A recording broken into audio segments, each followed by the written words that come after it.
বাংলাদেশ দলের ক্ষোভের মুখে হংকংয়ে বদলে গেছে প্র্যাকটিস গ্রাউন্ড। একদিনের ব্যবধানে ভিন্ন ভেন্যুতে অনুশীলন সেরেছে কাবরেরা শিশুরা। এদিকে দলের নতুন অধিনায়ক হতে পারেন হামজা চৌধুরী ইঙ্গিত দিয়ে রেখেছেন হাভিয়ের কাবরেরা।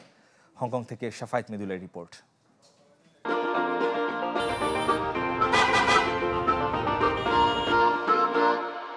কেমন ছিল প্র্যাকটিস?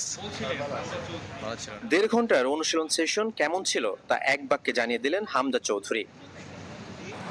হংকংয়ে প্র্যাকটিস গ্রাউন্ড নিয়ে ক্ষুব্ধ ছিল সফরকারীরা, তাই দ্বিতীয় দিন ভেন্যু বদলে নির্ধারিত সময়ের আগেই মাঠে লাল সবুজ প্রতিনিধিরা।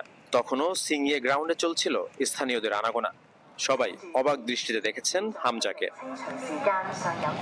আগের দিনের চেয়ে কিছুটা ভালো, তবুও প্র্যাকটিস ভেন্যুতে পরিদর্শনে এসে অবাক হয়েছেন Malaysian match commissioner Mohammad Saifuddin. Team ম্যানেজারকে জানিয়েছেন এর থেকেও ভালো গ্রাউন্ড দিতে পারত স্বাগতিকরা, যদিও এমন বিরূপ পরিস্থিতির জন্য প্রস্তুত ছিল দল।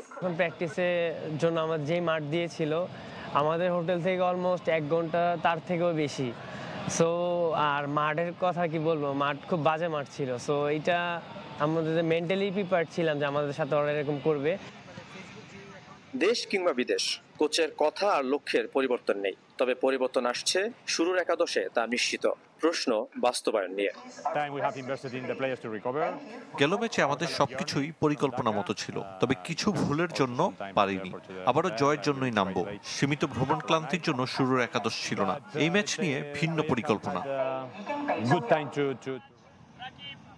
অধিনায়কত্বে না থাকলেও অদৃশ্য আর্মব্যান্ড থাকে হামজা চৌধুরীর হাতে, তাই ক্যাপ্টেন্সির টানা পড়েনে লেস্টার তারকাও আছেন কোচের পরিকল্পনায়। আমি সব সময় বলি, হামজাও আমাদের একজন অধিনায়ক। সে মাঠে এবং মাঠের বাইরে দলকে নেতৃত্ব দেয়।